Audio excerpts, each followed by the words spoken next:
First division आपको क्या करना है, आपको टाइम लॉक करना है। फर्स्ट डिवीजन आपको क्या करना है, केवल टिक्ड वाले क्वेश्चन आपको वही करने हैं क्वेश्चन बैंक से। ये है मेरा प्लान। मैंने अपना प्लान कैसे बनाया था, ये है मेरी लॉ की एलडीआर। तो आप देखोगे एलडीआर किस तरह से बनानी है।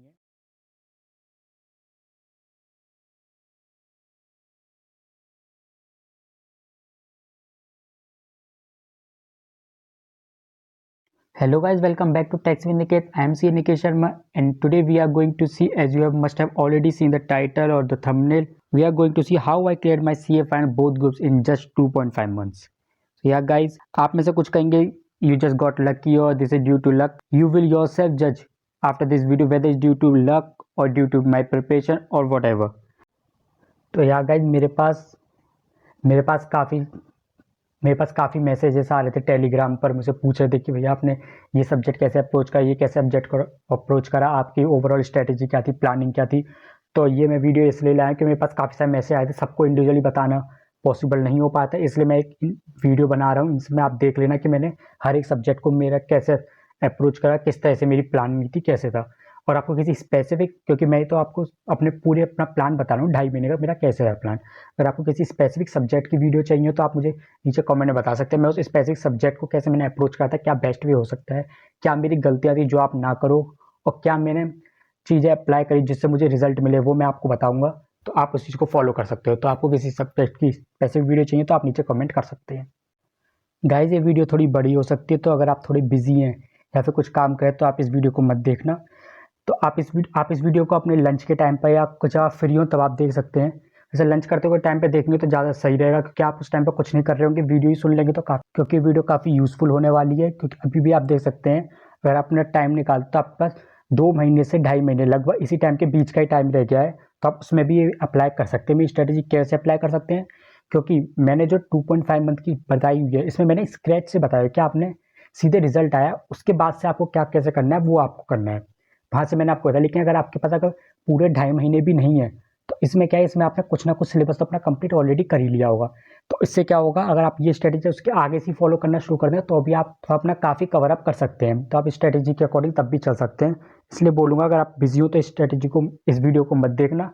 या फ्री हो या फिर लंच करते टाइम पे या कुछ और करते टाइम में आप तब देख सकते हैं इस वीडियो को। तो गाइज मैं आपको पहले ही बता देता हूँ अब वीडियो शुरू होने से पहले कि मैंने जो अपने इन टोटल अगर आप रिवीजन देखेंगे तो मेरा पहला फर्स्ट रिवीजन हुआ था, उसके बाद मेरे 2 रिवीजन और हुए थे, प्लस उसके बाद आप देखोगे पहला रिवीजन फिर 2 रिवीजन और उसके बाद जो लास्ट डे वाला रिवीजन होता वो। तो टोटल में 4 रिवीजन हो चुके थे जब मैं अपने पेपर पर बैठने गया था। तो कम से कम 4 रिवीजन तो ज़रूरी है। सो what we are going to see in this video is divided broadly into these things: material, your schedule, your first revision, your checking previous attempt certified copies, subsequent revision, your checking mock test, RTP MTP of current attempt and preparation of LDR. So yeah guys, first of all मैं clear कर दूँ, या ये जो December 21 जिसमें मैं clear होता है, it is not my first attempt, it is not my first attempt, it was my third attempt. So I had my certified copies with me to check. So yeah, I cleared my CA in third attempt and in 2.5 months. So yeah, ये 2.5 month कैसे होते हैं मैं आपको अभी बता ही देता हूँ।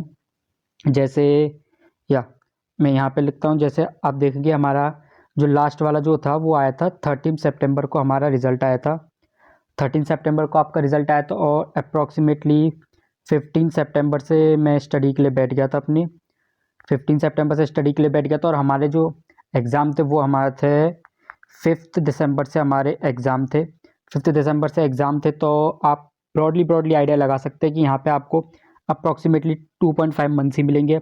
आप कह सकते हैं हाफ मंथ तो आपको सितंबर का मिल गया, फिर आपको अक्टूबर का एक मिल जाएगा, नवंबर का एक मिल जाएगा और दिसंबर में तो आपका एग्ज़ाम था ही।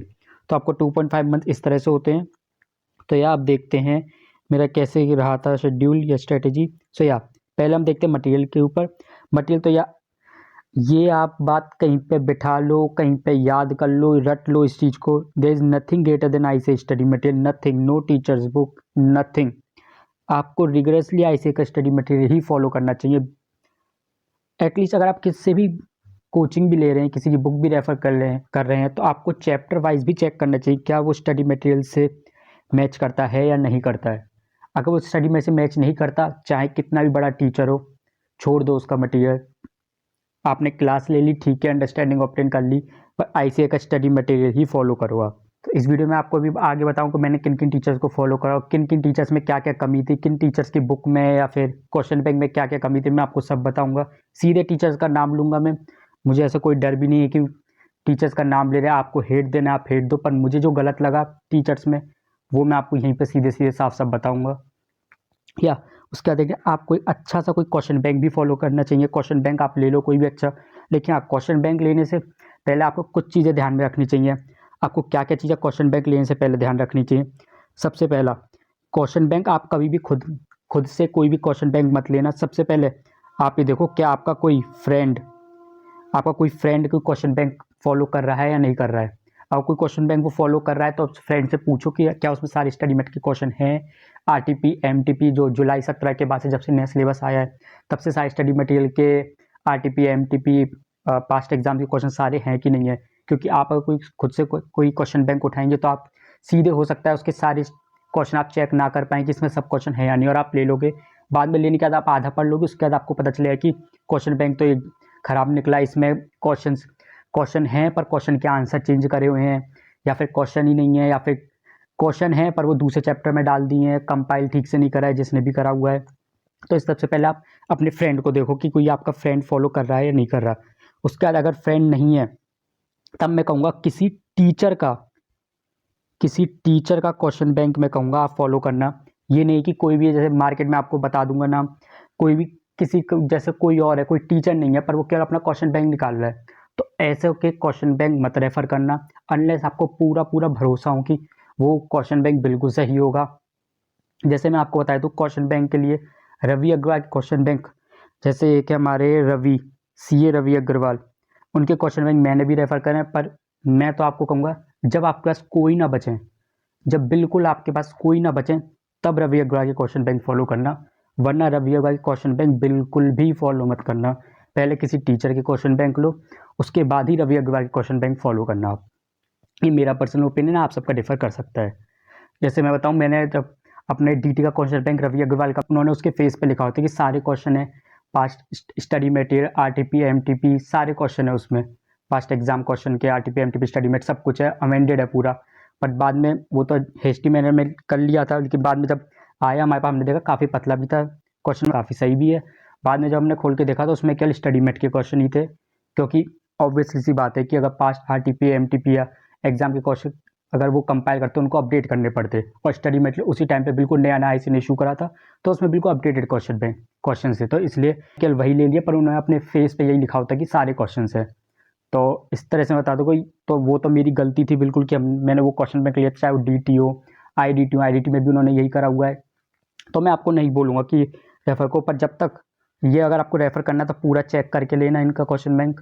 और इनके क्वेश्चन बैंक में आपको एक और कमी बताया था कि इन्होंने क्या करा हुआ है कि कई स्टडी मेट के जो क्वेश्चंस है वो आपको दिखेंगे वो टेक्स्ट फॉर्म में नहीं होंगे, वो क्या इन्होंने फोटो लेके यहाँ पे पेस्ट कर दिया क्वेश्चन बैंक में। तो वो क्या होता है जब प्रिंट आप कराते हो तो प्रिंट में आपको वो थोड़ा क्या कहते हैं पिक्सलेटेड हो जाता है, थोड़ा पिक्सल फटे हुए आ जाते हैं, तो उसके देखने में इतना ईजी नहीं रहता। जैसे आप देखोगे आप हमारा जो कंसोलिडेशन का है जो FR का है वो इसी तरह का है, काफ़ी जगह इस तरह से है, तो आपको काफ़ी प्रॉब्लम आएगी इस चीज़ में।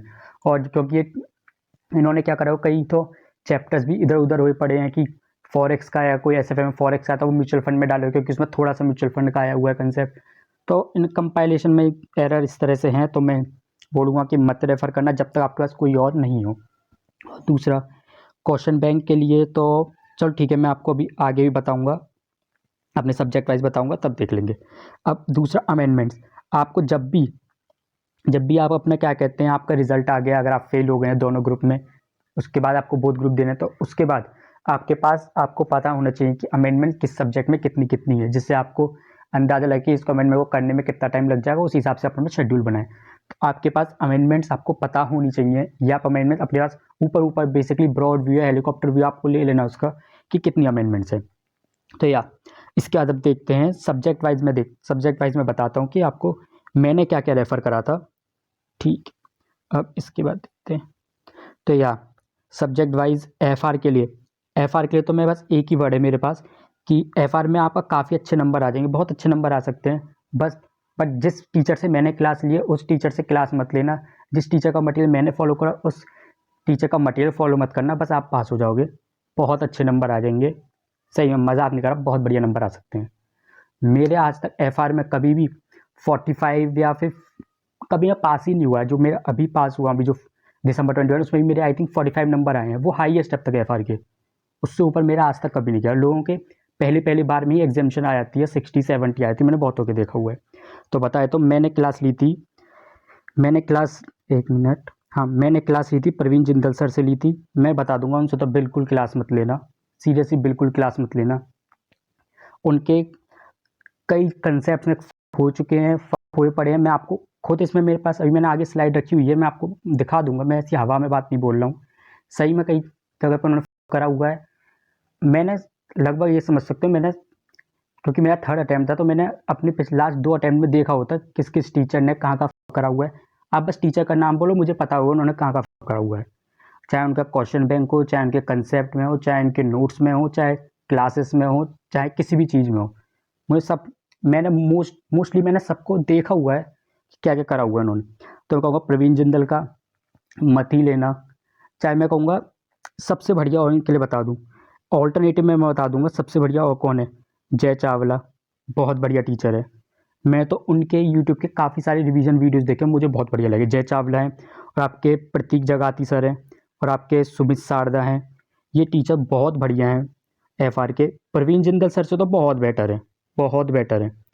और हाँ, फाइनल में तो मैं कहूँगा किसी भी ब्रांड के ऊपर मत जाना कि टीचर बहुत ज़्यादा पैसे ले रहा है या फिर बहुत नाम है तो उस टीचर के पास है, नहीं।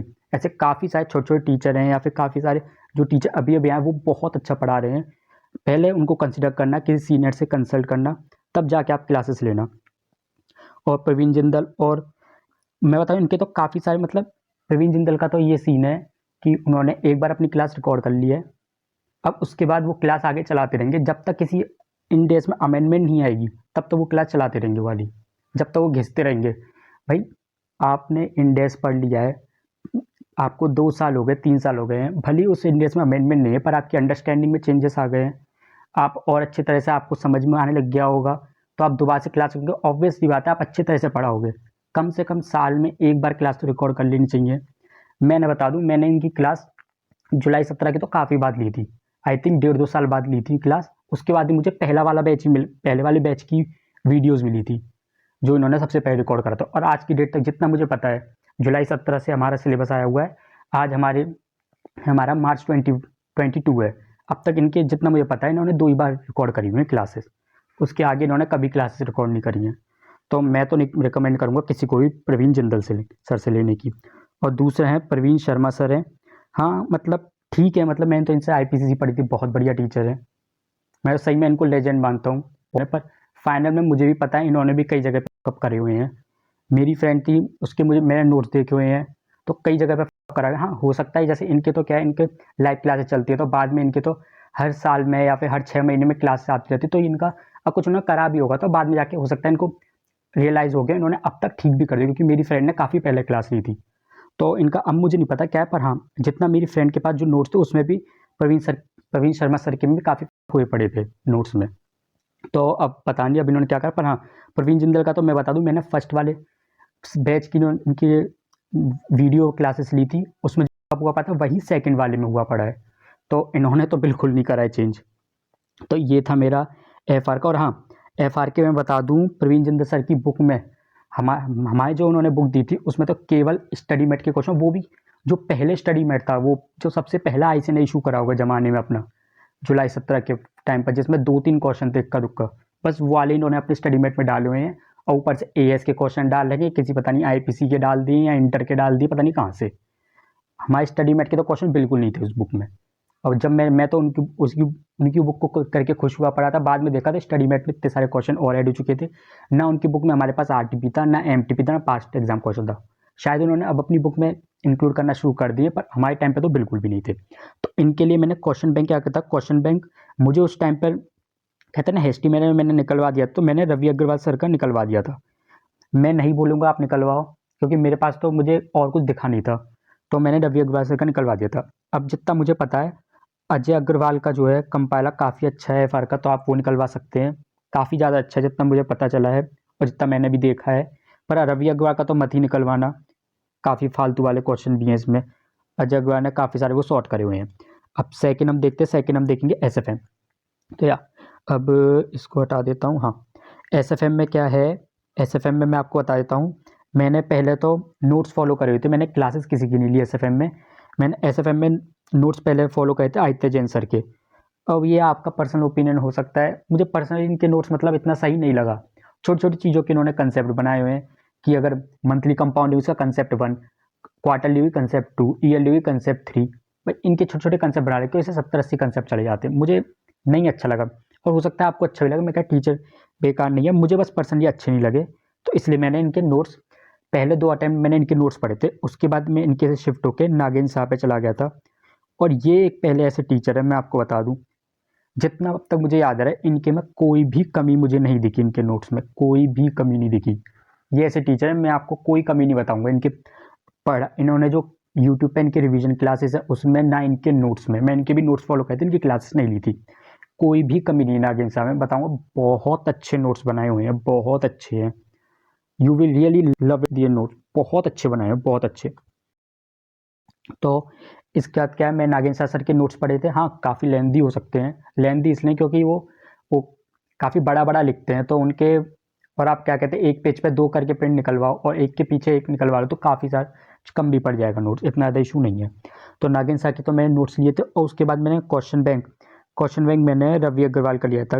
अब इसमें भी मुझे उस टाइम पे मैंने कहा था रवि अग्रवाल के मैंने सारे कंपाइलर निकलवा लिए थे, मुझे इतना पता नहीं था।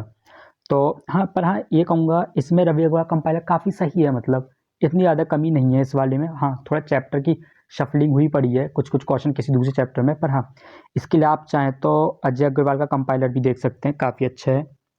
तो ये मेरी थी अप्रोच इसमें।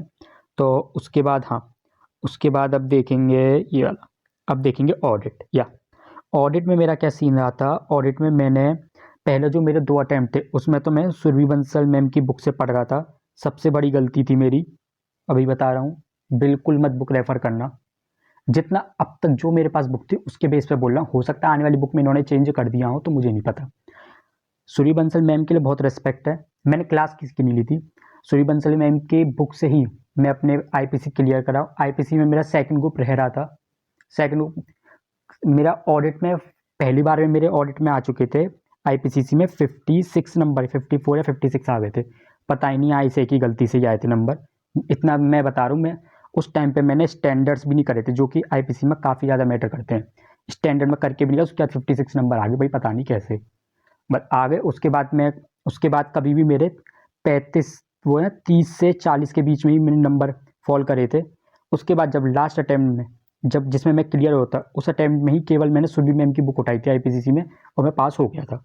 तो इसलिए मैंने सोचा कि चलो इस बार भी सुरभि मैम की बुक उठा लेंगे, पास हो जाएंगे, अच्छी बुक थी इनकी। पर फाइनल में तो ये मेरी बहुत बड़ी गलती थी सुरभि बंसल मैम की बुक उठाना। इनके में आप देखोगे चैप्टर मतलब पता नहीं क्या ही करके बनाया हुआ है। सबसे बढ़िया एग्जाम्पल मैं बताता हूँ बैंक ऑडिट का। बैंक ऑडिट का जो मेरे पास जो बुक है, मैं आपको बुक बता देता हूँ, मेरे पास जो बुक है वो 20th एडिशन है, 20th एडिशन है मेरे पास बुक का।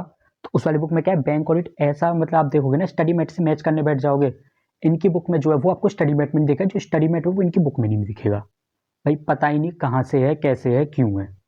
बैंक ऑडिट जैसे चैप्टर हो गया, और भी कई छोटे मोटे चैप्टर्स हैं जो आप देखोगे इनकी बुक में 6 से 7 पेज के होते हैं, आप देख के खुश हो जाए कि हाँ भी बहुत छोटा चैप्टर है। पर स्टडी मेट में देखोगे वही चैप्टर आपका कम से कम 30 पेजेस का आ रहा होगा। तो मैं तो नहीं बोलूँगा आप इनको रेफ़र करो, इनकी बुक बिल्कुल रेफ़र मत करना। मैं पहले 2 अटेम्प्ट में रेफ़र करी थी, मेरे कभी भी मैं पास तक नहीं हुआ पढ़ के, कभी पास तक नहीं हुआ, मेरे हमेशा 30 to 40 वही आए थे। जो आईपीसी में इनकी बुक पढ़ने से पहले आए थे वो मेरी इनकी बुक पढ़ने के बाद आए थे फाइनल में। तो उसके बाद क्या हुआ, उसके बाद मैंने रेफ़र करे मैंने स्टडी मेट। हाँ गाइस, स्टडी मेट जब मेरा सितंबर में आ चुका था रिज़ल्ट, 15 तारीख से मैंने फिर स्टडी मेट उठा लिया था। मैं सोचा अब तो भाई कुछ कमी नहीं छोड़नी, नहीं कुछ कसर नहीं छोड़नी, स्टडी मेट उठा लिया था। मैं कहूँगा 2-3 चीज़ें जैसे है, जैसे एक तो है स्टैंडर्ड्स, दूसरा है प्रोफेशनल एथिक्स, तीसरा है कंपनी ऑडिट। तो ये जो ऐसे चैप्टर्स हैं इसको तो आप चाहो तो, जैसे कंपनी ऑडिट चाहे तो आप स्टडी मेट से कर सकते हो, पर ये दोनों चैप्टर तो आप चाहे तो किसी टीचर की बुक से भी कर सकते हो। क्योंकि वैसे मैं तो ये तीनों चैप्टर मैंने ये और ये तीनों चैप्टर मैंने बंसल मैम की बुक से पढ़े थे। हाँ, तीनों चैप्टर सही हैं, डिसेंट हैं। तो आप ये तो आप किसी और से पढ़ सकते हैं, पर इसके अलावा बाकी कोई भी चैप्टर हो वो तो मैं सीरीज मैं तो बहुत स्ट्रांगली रिकमेंड करूँगा कि स्टडी मैट के अलावा और कुछ मत पढ़ना उसकी जगह, स्टडी मैट ही पढ़ो। हाँ, 40 पेज का है, 30 पेज का है, 50 पेज का चैप्टर होगा, बिल्कुल ठीक है, पर भाई आना ही वहीं से, और कोई ऑप्शन भी नहीं है। पढ़ लो कुछ, कोई और बुक पढ़ लो, हर बार 30-40 के बीच में आएंगे। अब कभी पास हो भी गए तो 40-45 या फिर 30-40 ऐसे पे ही आएंगे, और उससे ज़्यादा नंबर बहुत मुश्किल है। तो स्टडी मैट मैं कहूँगा, पहली बार मैंने स्टडी मैट पढ़ा था और उसी अटेम्प्ट में मेरे 66 नंबर आ गए ऑडिट में। तो यही है गाइस, स्टडी मैट का आप देख सकते हैं कितना ज़्यादा इम्पैक्ट का। पहले मेरे 30-40 के बीच में आए थे, फिर 66 आ गए। तो हाँ ये था। और हाँ, इसके लिए क्वेश्चन बैंक मैं कहूँगा, क्वेश्चन बैंक मैंने जो रेफ़र करा था, मैंने पंकज गर्ग सर का रेफ़र करा था। मैं नहीं बोलूँगा आप रेफ़र करो, मैं अब भैया आपकी पर्सनल चॉइस है इस चीज़ के बारे में, तो क्योंकि ऑडिट लॉ में ऐसा कोई अच्छा, ऑडिट और लॉ दोनों, कोई अच्छा कंपाइलर मार्केट में ही नहीं है। आप ऑडिट लॉ का देखना, कोई भी अच्छा कंपाइलर नहीं है। जैसे मैंने पंकज गर्ग का रेफ़र करा, उसमें मुझे भी काफ़ी सारे दिखे, वो मैं आपको आगे बता दूंगा वीडियो में। तो इसमें नहीं है, लॉ में बताऊंगा वो तो। पंकज गर्ग में भी मतलब उन्हें क्या करा हुआ है, आईसीआई के आंसर चेंज करे हुए हैं, आंसर्स का फॉर्मेटिंग चेंज कर दी है, या फिर आंसर ही पूरे चेंज कर दिए बिल्कुल। इस तरह की भी बहुत चीज़ें हुई पड़ी हैं। तो मैं मतलब वही है, कुछ आपको कोई अच्छा मिल जाए तो ठीक है, वरना तो फिर भाई कोई नहीं है तो भाई क्या करें फिर, तो ठीक है भाई पंकज गर्ग का ही। और उसके बाद जैसे अभी इस अटेम्प्ट में मेरी फ्रेंड ने अभी लिया है, सानिदा सराफ का लिया है, वो भी मतलब भैया रोना ही है क्योंकि है कोई नहीं है। तो इसमें भी इन्होंने क्या करा हुआ है, इन्होंने अपनी बुक के ऊपर लिखा हुआ है कि पूरा ये कब तक का है, पूरा मई 22 के लिए अपडेटेड पूरा। उन्होंने करा क्या हुआ है, उन्होंने नवंबर जो हमारा एकदम सॉरी, हाँ इसमें क्या करा हुआ है इन्होंने, जो हमारा अभी अभी जो अटेम्प्ट गया नवंबर 21 या दिसंबर 21 कह लो, उसके ना तो आरटीपी एमटीपी नहीं है, जुलाई तक का दिया रखा है, और उन्होंने फेस पे क्या लिखा है, मई 22। ये देख के परचेस कर लिया मेरी फ्रेंड ने, वो फंस गई। उसके बाद भी उसको भैया अपने, उसने पहले ही पंकज गर्ग का उसके पास था अपना क्या कहते हैं मई 22 वाला, उसमें बस थोड़ी बहुत चीज़ और ऐड करके साइंद सराफ सर ने निकाल दिया मई 22 के लिए, वाह भाई। तो अब वो क्या कर रही है, ये भी प्ले रही है, और साथ में उसके बाद हैंड आउट्स भी, किस किस के हैंड आउट, आरटीपी के, एमटीपी के, और पास्ट एग्जाम के क्वेश्चन, ये तीनों वो हैंड आउट लेके इन 4 और 5 चीज़ों को सब मिला के पढ़ रही है फिर। तो यही गाइज है कि मतलब कोई है ही नहीं है मार्केट में, तो क्या करें। तो मैंने तो ये रेफ़र करा, मैं नहीं बोलूँगा रेफ़र करना, पर अगर कुछ आपको नहीं दिख रहा है तो आप ये रेफ़र कर सकते हैं। ये था मेरा ऑडिट का सीन। अब देखेंगे इसके बाद मैं आता हूँ लॉ पर। लॉ में मैंने क्या कैसे रेफ़र करा था, लॉ में क्या सीन है, मैं दर्शन खरे सर की बुक रेफ़र करी थी, क्लासेस मैंने यहाँ पे भी नहीं ली थी। क्लास में बताऊँ, फाइनल में मैंने 4 सब्जेक्ट की ली थी, और 4 में भी एक तो एफआर की ली थी, जो अनफॉर्चुनेटली जिंदर सर से ले ली भाई। उसके बाद मैंने आईडीटी की ली थी, हाँ भट्टर सर से ली थी, काफ़ी सही है। डीटी की मैं थी वीजी सर से, हाँ ठीक है वो मैं आगे बता दूंगा। और पेपर 6 की ली थी वीजी सर से। तो इसमें क्या है, लॉ में क्या है, दर्शन खरे सर से मैंने क्लास ली थी, सॉरी दर्शन खरे सर से क्लास नहीं ली थी, इनकी केवल मैंने बुक रेफ़र करी थी, बुक मैंने परचेज़ करी थी। तो मैं कहूँगा मुझे तो काफ़ी अच्छी लगी इनकी बुक दर्शन, पता नहीं काफ़ी लोग कहते हैं, पता नहीं क्या क्या कहते हैं, पर मुझे तो कहूँगा बेस्ट बुक, मैं कहूँगा बेस्ट बुक है इनकी दर्शन खरे सर की अब तक जो अवेलेबल है लॉ में। बिकॉज इनकी बुक में क्या सीन है मैं आपको बताता हूँ। इनकी बुक में क्या है, इन्होंने जो इनका अगर कोई बुक है, ये पेज है मानो बुक का, तो इन्होंने मोस्टली काफ़ी सारे चैप्टर्स में इसको 2 पार्ट्स में बांटा हुआ है। यहाँ पे क्या करा हुआ है, यहाँ पे बेयर एक्ट की लैंग्वेज लिखी हुई है, और यहाँ पे क्या है, लेमैन की लैंग्वेज लिखी हुई है। तो इन्होंने अपनी लैंग्वेज में यहाँ पे समझाया हुआ है, तो आपको जो पढ़ना है वो पढ़ लो। लेकिन मैंने तो क्या करा था, मैंने लेमैन की लैंग्वेज तो बहुत कम पढ़ी थी, मैं केवल बेयर एक्ट ही पढ़ता था, उसी में अंडरलाइन करता था, उसी में अपनी अंडरस्टैंडिंग पूरी बनाता था। तो मैंने तो इस तरह से करा था। तो मुझे तो काफ़ी अच्छा लगी इनकी बुक। और क्वेश्चन बैंक के लिए क्या कहूँ, क्वेश्चन बैंक के लिए मैंने पंकज गर्ग सर का क्वेश्चन बैंक रेफ़र करा था लॉ में, तो मैं कहूँगा मत ही रेफ़र करना भाई, पर भैया कोई और नहीं तो क्या ही करें। पंकज गर्ग, और इसमें भी सानिदा सराफ के में भी वही सीन था जो ऑडिट वाली में था, मेरी फ्रेंड ने परचेज़ कर लिया मई 22 का समझ के, पर उसमें कुछ मई 22 तक का था ही नहीं, नवंबर 21 की काफ़ी सारी चीज़ें मिसिंग थी। तो वो क्या जुलाई तक की चीज़ें थी उसमें, नवंबर वाली चीज़ें नहीं थी, मई 22 का छाप के सर बेच रहे हैं भाई अपना साइट पर। तो पर हाँ कुछ है नहीं है मार्केट में, आपको कुछ दिख जाता है मार्केट में अच्छा तो ठीक है, पर आप फिर नहीं तो फिर रेफ़र कर सकते हो। तो अभी इसमें पंकज गर्ग सर के में क्या हुआ पड़ा है मैं आपको बताऊंगा, मेरे ऊपर गुजर चुकी है, तो मैं आपको बताऊंगा क्या क्या थे उसमें गलत चीज़ें थी। तो ठीक है, लॉ में तो ये सीन था मेरा। अब एससीएमपी में क्या है, एसएमपी मैंने क्या रेफ़र करा था, एसएमपी में मैं स्टडी मेट स्टार्टिंग से मैं स्टडी मेट फॉलो कर रहा था। मैं क्लास इसमें भी किसी की नहीं ली थी, तो स्टडी मेट तो मैंने नॉर्मली पढ़ा था। पर हाँ, बीच में मैंने क्या कहा था, एक है रवि गुप्ता सर हैं, हाँ जितना मुझे पता रवि गुप्ता हैं शायद। पर हाँ, नहीं तो आप रवि RAV करके सर्च करोगे यूट्यूब पे तो आपको दिख जाएंगे। काफ़ी पहले ले लिया था। बूस्टर बैच आई थिंक कितने का था, आई थिंक 300 रुपये तक का था शायद, 300 रुपये के आसपास। उसमें क्या कहते हैं, इन्होंने सारे कंसेप्ट बताए थे क्योंकि मैंने क्लास किसी से ली थी, मुझे कंसेप्ट वगैरह पता नहीं थे, तो उन्होंने बस क्या कहता है कंसेप्ट बस कहते हैं रिवाइज करवा दिए थे और कुछ नहीं करवाया था। तो मैंने वो ले लिया, तो मुझे तो काफ़ी अच्छे सर लगे, मतलब काफ़ी अच्छी अंडरस्टैंडिंग बनाई इन्होंने, काफ़ी अच्छे लगे मुझे। और हाँ, बाकी मटेरियल पे आऊँ तो मैंने स्टडी मेट रेफ़र करा था, और इसके लिए फिर मैंने क्वेश्चन बैंक के लिए मैं देखूँ, क्वेश्चन बैंक के लिए मैंने रवि अग्रवाल सर का, क्योंकि ऑब्वियसली बात मैंने ऊपर बता दी, मैंने सारे निकलवा लिए थे। रवि अग्रवाल सर का लिया था, पर मैं ये नहीं बोलूँगा आप रेफ़र करो, क्योंकि काफ़ी सारी मतलब चीज़ें मिक्स हुई पड़ी हैं किसी चैप्टर में। वैसे ठीक भी है, मतलब ठीक ठाक है, पर इससे ज़्यादा ठीक ठाक मैं आपको बताऊँगा, आपका अतुल अग्रवाल का जो है कंपाइलर वो काफ़ी ज़्यादा अच्छा है, तो आप वो रेफ़र कर सकते हैं इसमें। और तो भाई अब तक तो यही था इसमें। और इंटरनेशनल टैक्स 6C में क्या सीन था मेरा, 6C में तो मैंने क्लास ली थी, VG सर से क्लास ली थी। VG सर से क्लास ली तो उन्होंने अपना मटेरियल दिया था वो मैंने फॉलो किया था, पर मैं कहूँगा मत फॉलो करना। उन्होंने एक साथ में क्या दिया था, एक इंस्टीट्यूट का स्टडी मैट भी दिया था, तो उससे वो पढ़ा दे, तो मैं कहूँगा स्टडी मैट है, फॉलो कर लेना इसको। मैंने भी वो फॉलो करा था, उसको तो रिगरसली फॉलो करना, अच्छे से फॉलो कर लेना। और हाँ, VG सर के में भी मतलब थोड़े बहुत हैं, पर ठीक है, क्या ही करें। और इसके फिर क्वेश्चन बैंक के लिए मैं कहूँगा, क्वेश्चन बैंक तो अभी मार्केट में अभी तक किसी का भी अवेलेबल नहीं है, इसका पूरा जो अप टू डेटेड हो। तो इसके में क्या सीन था, जो VG सर ने कुछ दिए थे जो क्वेश्चन, एक तो पता नहीं VG सर को RTP MTP से और स्टडी मेट के क्वेश्चन में भी RTP MTP से पता नहीं क्या ही प्रॉब्लम VG सर को। DT में भी ये चीज़ था, इन्होंने जो हमें क्या कहते हैं एक क्वेश्चन बैंक टाइप का जो दिया था केस स्टडी का, उसमें ना तो RTP की केस स्टडी, सॉरी RTP तो इसमें आती नहीं है, MTP जो था, MTP की केस स्टडी भी नहीं थी। बस उन्होंने कंपाइल करके पास्ट एग्जाम के और जो 7-8 सी केस स्टडी जो आईजे ने दी हुई थी वो थी उसमें case studies. MTP case study कुछ थी कुछ नहीं थी, ऐसा सही सीन था। तो बाद में मैंने खुद से जुलाई 17 के बाद से सारे अपने MTP और पास्ट एग्जाम क्वेश्चन और जो 7-8 जो केस स्टडी आई ने निकाल चुका है, सबको खुद से कंपाइल करा था। तब वो आराम से ऐसे 55 के आसपास बन गई थी, 52-55 बन गई थी।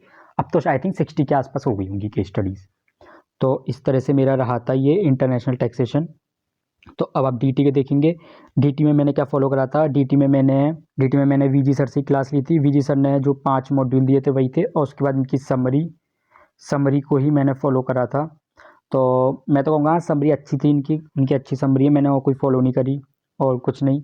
इनका तो क्या, एक तो DT में क्या सीन है कि आप स्टडी मेट फॉलो कर लो तो काफ़ी अच्छा है, बहुत अच्छी चीज़ है। मैं DT और IIT में तो स्टडी मेट उठाया ही नहीं था, पर हाँ, आप उठा लेंगे तो आपके लिए काफ़ी अच्छा रहेगा। तो इनकी मैंने समरी फॉलो करी थी, हाँ, काफ़ी सही थी, इसमें कोई मुझे ऐसी कमी नहीं थी। हाँ, थोड़ा बहुत जो थे वो तो थे ही थे एज़ यूजुअल, क्योंकि फाइनल में कोई भी टीचर परफेक्ट नहीं है, परफेक्ट नहीं है, तो इस तरह के थे इसमें थोड़ी बहुत फ़र्क। और इनका जो क्या था, इनकी जो नॉर्मल मॉड्यूल है, नॉर्मल मॉड्यूल में पीछे कुछ क्वेश्चन दिए हुए हैं, तो उन क्वेश्चन को मैं तो कहूँगा उन क्वेश्चन को मत करना वहाँ से, बिल्कुल भी मत करना। मैं कहा हाँ, मतलब कर लो पर आपके ऊपर है, क्योंकि वो क्वेश्चन क्या है, केवल वो पास्ट एग्जाम के क्वेश्चन है बस, उसमें ना RTP है ना MTP है ना स्टडी मैट है, कुछ नहीं है। तो इससे बढ़िया आप कंपाइलर उठा लो किसी का। मैं तो क्या करा हुआ था, वही है गलती हो गई थी, रवि अग्रवाल सर का उठा लिया था। इसमें कुछ भी नहीं था, केवल स्टडी मैट के अपडेटेड क्वेश्चन थे, जो कि हमें पागल तो नहीं, सी बनाकर हमसे प्रिंट निकल गया था, बस क्या ही करें। तो इनके उन्होंने फेस पे लिखा होता कि सब कुछ है, चाहे SM हो, RTP हो, चाहे MTP हो, और चाहे एग्ज़ाम के क्वेश्चन, सब कुछ है, पर ऐसा कुछ भी नहीं था इनके में। DT IDT में कुछ में भी नहीं था। तो इसके लिए मैं क्वेश्चन बैंक के लिए तो मैं बोलूँगा, आप DT के क्वेश्चन बैंक के लिए आप रेफ़र कर सकते हो, अतुल अग्रवाल का जो कंपाइलर है वो आप ले सकते हो, काफ़ी अच्छा है, अपडेटेड भी होता है, सारे क्वेश्चन भी होते हैं, तो वो काफ़ी अच्छा क्वेश्चन बैंक है। तो ठीक है, ये हो गया। अब इसके बाद आते हैं IDT के ऊपर। IDT पे मेरे क्या थी स्ट्रेटेजी, तो IDT में क्या था, मैंने विशाल भट्टर सर से क्लास ली थी, काफ़ी अच्छे टीचर हैं। कमी तो हाँ, मतलब क्या ही है, थोड़े बहुत जो होते हैं वो है। तो विशाल भट्टर सर की क्लास ली थी, इनकी बुक काफ़ी सही है, इनकी बुक कोई ऐसी खास कमी नहीं है, थोड़ा बहुत जो चीज़ें छूटी हुई हैं वो लिख ली थी, तो ज़्यादा दिक्कत नहीं थी, क्लासेस भी सही थी, बुक भी सही थी। लेकिन जो क्वेश्चन बैंक कहूँगा, जो विशाल भट्टर सर के जो 4 क्वेश्चन बैंक आते हैं, भूल के भी कभी मत कर लेना भाई, भूल के भी कभी मत कर लेना यार। उन्हें एमसीक्यू तो ऐसे दिए हैं, मतलब बिल्कुल थोक के भाव में एमसीक्यू दिए हैं। पहले चैप्टर जो सप्लाई वाला जो चैप्टर है, बेसिक वाला जो चैप्टर है, उसमें 80 के आसपास एमसीक्यू है। ये समझ लो, अगर अगर एक्ट में ये लिखा हुआ है ना कि दिस डॉट दिस, तो उन्होंने इसके ऊपर एमसीक्यू बनाया होगा कि उन्होंने क्या करा होगा, एमसीक्यू उन्होंने फिर इसका क्या बनाया होगा, दिस स्पेस दिस। बताओ यहाँ पे बीच में क्या आएगा, डॉट अंडरस्कोर सेमीकोलन, इस तरह से इन्होंने मतलब हर चीज़ के ऊपर बनाया हो, बिल्कुल अननेसेसरी चीज़ें बट कि इन्होंने क्वेश्चन बैंक बनाया। तो क्वेश्चन बैंक इनका बहुत बेकार है, मत यूज़ करना। इससे बढ़िया क्वेश्चन बैंक तो मैं बोलूँगा आपको अतुल का या फिर अजय का, जिनका भी आता है क्वेश्चन बैंक, जो उन दोनों की तरफ से जो आता है वो क्वेश्चन बैंक लेना काफ़ी सही है। मतलब सब तरह के क्वेश्चन आपको मिल जाएंगे, study mat, RTP, MTP exam question, और साथ में अपडेटेड भी होंगे, तो उनका क्वेश्चन बैंक काफ़ी सही है। पर हाँ, टीचर के as a teacher as a book, इनकी बुक काफ़ी सही है। पर हाँ, स्टडी मैट फॉलो करें तो वो और भी ज़्यादा अच्छा है। तो ये सब मेरा रहा था। और हाँ, ये तो मैंने आपको एक ब्रॉड ऊपर से बता दिया। अगर आपको किसी एक पर्टिकुलर सब्जेक्ट की अगर आपको वीडियो चाहिए तो आप मुझे बता सकते हैं, नीचे कमेंट कर सकते हैं। मैं उस पर्टिकुलर सब्जेक्ट से रिलेटेड जो मेरी अप्रोच थी, प्लान थी, स्ट्रेटेजी थी, तो मैं आपको और डिटेल में बता दूंगा।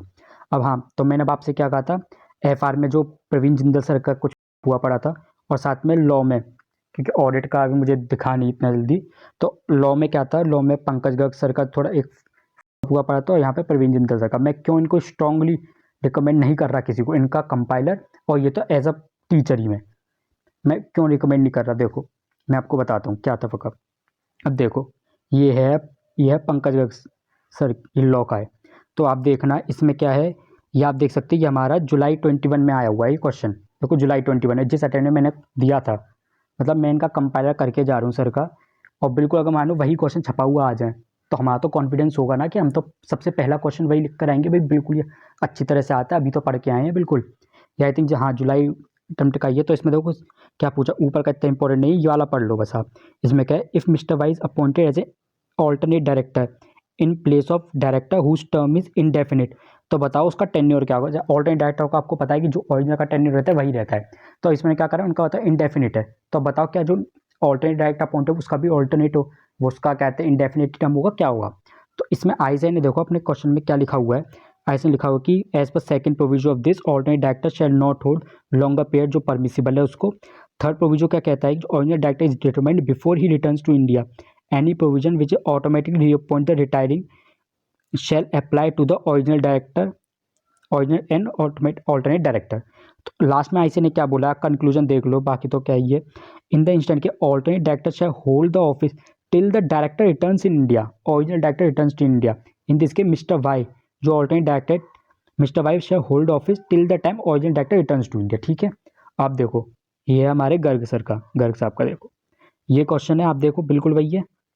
हाँ ये वाला, हाँ थर्ड वाला, in case of a private company, ये एक क्वेश्चन का सी पार्ट है, क्वेश्चन इतना ज़्यादा इंपॉर्टेंट नहीं है, सी वाला पार्ट आप देख लो, वही चीज़ है। When alternate director is appointed in place of non executive director whose term is indefinite, then what will be the tenure of such alternate director provided the original director does not return in India for a longer period से 3 to 4 years। ठीक है, और साथ में आप यहाँ का भी आप देख सकते हैं, यहाँ पे भी इन्होंने बी वाले में भी लिखा कि हुज टर्म इज इनडेफिनिट, तो मतलब इन दोनों का आंसर एक ही है। तो आप देखो यहाँ पे क्या है, अब देखना आप, वो मैंने आपको पढ़ा दिया इसे का आंसर, अब आप ये आंसर पढ़ना, tenure of alternate director will be the tenure of the director whose place alternate director is appointed. ठीक है, इफ़ द ओरिजिनल डायरेक्टर, आप देखोगे क्या कहते हैं, जो हमारा वहाँ पे लिखा हुआ 167 का इन्होंने रेफरेंस दे दिया, जो हमारा बताता है कि क्या कहता है, अगर वो बोर्ड मीटिंग में अगर 12 महीने में नहीं बोर्ड मीटिंग अटेंड करता तो उसको अगर एब्सेंट होता है तो उसको वैकेट करना पड़ता है ऑफिस। ठीक है, तो इसमें 3-4 साल के लिए वो 12 महीने से ज़्यादा है तो उसको नहीं अटेंड करी तो उसको वैकेट करना पड़ेगा, क्योंकि इसको वैकेट करना पड़ेगा तो ऑल्टरनेट डायरेक्टर को भी वैकेट करना पड़ेगा, क्योंकि दोनों का सेम चलता है tender. However if the original director of the board meeting through video conferencing तो विल नॉट बी एप्लीकेबल। पर इसमें क्या कहा है कि इनको वैकेट करना पड़े तो ऑल्टरनेट डायरेक्टर को भी वैकेट करना पड़ेगा। तो इनका आंसर और अब ये स्टडी मेट का आंसर देखो, बिल्कुल दोनों बिल्कुल ही अलग है, क्वेश्चन भले ही बिल्कुल सेम था, दोनों बिल्कुल अलग है। अब ये क्वेश्चन वो है, वो आप कहेंगे थोड़ा मोटा तो चलो हो जाता है ना, मैं मानता हूँ चलो थोड़ा मोटा हो जाता है, बिल्कुल ठीक है, बिल्कुल हो जाता है। पर ये तब वो केस है, इतने सारे क्वेश्चन में अगर मैं मानता हूँ, वैसे तो ऐसे बहुत होंगे क्वेश्चन, पर केवल ये क्वेश्चन, इसके आगे तो उन्होंने लिखा भी नहीं है सर ने कि क्या कहते हैं कि मैंने इस तरह का कुछ चेंज करा है क्वेश्चन में। मोस्टली ये सब लिख देते हैं पर इन्होंने लिखा भी नहीं है। तो ये वो क्वेश्चन है जो मैं पढ़ के गया था और मेरे वाले ही अटेम्प्ट में आया था और मैं लिख कर आया था ये वाला क्वेश्चन भाई। मैं आंसर सी वाला लिख कर आया था। मैं जब सजेस्टेड आंसर में अपना देखा मुझे कुछ नंबर नहीं मिला। आई थिंक मुझे 1 नंबर मिला जो प्रोविजन ऊपर सही प्रोविजन ऑल्टरनेट वेक्टर का लिखने का। 167 तो अटैक बेकार में कर दिया मैंने। मैं वहीं पे बेकार में चौड़ हो रहा हूँ भाई। मैं तो पहला वही बहुत अच्छा क्वेश्चन गया ये। उसके बाद देख रहा हूँ ये हुआ था। हाँ माना छोटा मोटा होता है पर वही क्वेश्चन जब आता है ना भाई दुखता है भाई, दुखता है सही में। तो लेकिन हाँ अब ये बात है कि ये वाला क्वेश्चन इन्होंने अब वाला जो इनका एडिशन है उसमें इन्होंने ठीक कर दिया ये वाला क्वेश्चन। पर हाँ मैं बाकी क्वेश्चन की मैं गारंटी नहीं ले सकता क्योंकि ऐसे हो सकता है काफ़ी ज़्यादा क्वेश्चन भी होंगे। हो सकता है उन्होंने वो ठीक कर दी हो, क्या नहीं भी ठीक करे हो। पर हाँ ये है कि आप ये देखो कि इसमें मैंने कोई भी एडिटिंग नहीं करी है। आप वैसे ये देख सकते हो कि पंकज सर का ये आपको खुद पता चल जाएगा। इसमें मैंने कोई एडिटिंग नहीं करी हुई है। ये उनके में पहले था पर अब नहीं है। और आप पुराना एडिशन उठा लोगे तो उसमें आपको यही आंसर दिख जाएगा। पर इन्होंने इस बार ठीक करा हुआ है। तो इस तरह मैं कहता हूँ कि हाँ अब क्या करें, कोई है नहीं है तो आप इन्हें ही फॉलो करो, क्या कर सकते हैं। तो मैं आपको नेक्स्ट दिखाता हूँ प्रवीण जिंदल सर का। मैं क्यों इनको इतना स्ट्रांगली बोल रहा हूँ कि पर हाँ बस ये प्रवीण जिंदल सर की बस एक चीज़ सही है कि इनका डाउट वाली चीज़ कि ये खुद ये डाउट रिप्लाई करते हैं। इन्होंने किसी और बंदे को रखा नहीं हुआ है डाउट के लिए। तो इससे क्या चीज़ होती है कि आप टीचर डायरेक्ट बताता है तो उससे आपने जिससे क्लास ली है वही चीज़ वही अगर कोई पर्सन आपको बताता है तो वो काफ़ी सही रहता है डाउट्स के लिए। लेकिन ऐसा उसमें क्या है विशाल भट्टर सर के में क्या है, भट्टर सर हमें पढ़ाते हैं उन्होंने रखा किसी और को हुआ है डाउट क्लियरिंग के लिए। तो भट्टर सर कुछ कहते हैं डाउट क्लियर वो थोड़े और वे में कर देते हैं। डाउट क्लियर हम डाउट भेजते हैं वो किसी और तरीके से डाउट का आंसर है तो वो कन्फ्यूजिंग हो जाती है। वो चीज़ काफ़ी बेकार चीज़ है। ये 2 टीचर लर्निंग एडवांटेज जो अभी ऐड आ रहा है ना बेकार है। सबसे बेकार चीज़ वही है, सबसे ज़्यादा स्कैम वही चीज़ का है। तो हाँ अब आ जाते हैं इसमें। तो इसमें अब क्या है ये आपको FR का क्वेश्चन है। ये भी जुलाई 21 वाले ही है ना। हाँ भाई ये आप देखो ना अब क्या क्या कर सकते हैं। अब सब कुछ जो पढ़ के आ रहे हैं वही लिख रहे हैं उसके बाद भी जब नंबर नहीं आ रहे तो बंदा क्या करे। तो आप देखो ये हमारा क्या है शेयर बेस्ड पेमेंट वाला है। शेयर बेस्ड पेमेंट का है तो आप इसमें देख सकते हो। मैं आपको ऊपर ऊपर से बताता हूँ क्या चीज़ है। हमारा क्या होता है एक तो हमारी 2 चीज़ें होती है शेयर बेस्ड पेमेंट। अगर एम्प्लॉय को देते हैं तो 2 कंडीशन बनती है, या तो आप उससे कुछ पैसे लेते हो या नहीं लेते हो, मतलब एक्सरसाइज प्राइस आप कुछ लोगे या नहीं लोगे। तो ये वाला क्वेश्चन क्या ये था एक्सरसाइज प्राइस वाला कि आप आपकी क्या कहते हो कुछ एक्सरसाइज प्राइस एम्प्लॉय से ले लेते हो तो उस केस में आपको एंट्री बतानी है। तो जैसे आप मैं बताता हूँ देखो 1000 शेयर ऑप्शन है, 200 एम्प्लॉई है, एक्सरसाइज प्राइस कितना है 10 का है। तो और जो फेयर वैल्यू है इसकी वो 18 रुपये की है। तो इस केस में आपको फिर वो एंट्रीज करनी है, कैसे क्या करनी है। तो इसमें देखो क्वेश्चन में कोई गलती है तो चलो ठीक है मैं मान सकता हूँ भाई कंसेप्ट ही फकअप कराया हुआ है भाई, कंसेप्ट ही फकअप कराया हुआ है सर ने। तो अब देखो मैं इसका पहले ICA का बताता हूँ। देखो क्या था, देखो अब इसमें एम्प्लॉयज़ का क्या सीन है। 200 एम्प्लॉयज़ हैं, 200 एम्प्लॉयज़ क्या 90 एम्प्लॉयज़ जो कहते हैं एक्सपेक्टेड टू वेस्ट करेंगे। तो 90 को अगर आप 1 मिनट, हाँ 90 को अगर आप 200 से कर देंगे तो आपका यहाँ पे आ जाएगा 180 आ गया। 18 की फेयर वैल्यू हमें बताई दी थी, यहाँ पर जो फेयर वैल्यू दे रखी थी यानी फेयर वैल्यू 18 की और उसके बाद 1000 ऑप्शंस थे। ठीक है तो ये हमारा आ जाएगा इतना एक्सपेंडिचर पहले से, इसको हाफ कर देंगे तो पहले साल का आ जाएगा और सेकेंड ईयर का 3420 आ जाएगा। तो आप देखोगे हाफ 3 साल का है तो 1/3 कर दिया इतना आ गया, उसके बाद 2/3 कर दिया इतना आ जाएगा। अब देखो हमारे सर ने क्या ही समझाया हुआ है। आप देखो ये प्रवीण जिंदल सर का ये, वैसे आप पहचान गए हो तो। ऊपर से नहीं भी पहचाने तो मैंने यहाँ पे देखो सेकंड पेज भी ऐड यहाँ पे डाला हुआ है, यहाँ पे प्रवीण जिंदल सर का नाम लिखा है। तो वैसे आप पढ़ के समझ जाओगे उन्हीं का है नोट्स। तो अब देखो इन्होंने इसमें क्या समझाया हुआ, ये इनका क्या है सेकंड बैच का है। आप देखना ये जो सेकंड बैच मुझे जो मिला था, जो मुझे मेरे पास जो नोट्स बने हुए हैंड रिटन नोट जो मैंने क्लास के टाइम बनाए थे वो मेरे फर्स्ट बैच के थे। तो फर्स्ट बैच में इन्होंने जो कराया वही सेकंड बैच में कराया हुआ, मतलब कोई चेंज ही नहीं कराया, कुछ गलती देखी नहीं। मैं इसमें कहूँगा गलती मतलब ऐसे इसमें क्या चीज़ है, जैसे आप देखोगे यहाँ पे क्या है share based payment with some consideration है। तो ये इंट्रिंसिक वैल्यू मेथड से है।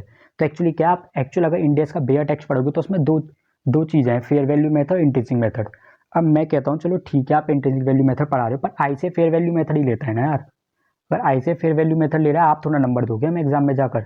चलो आप पढ़ा रहे हो ठीक है, पढ़ाने का ये लिख दो कि ये मेथड आपको मैंने पढ़ा दिया, आपको आगे फ्यूचर में काम आ जाएगा, पर आपको जब एग्जाम दे तो फेयर वैल्यू मेथड।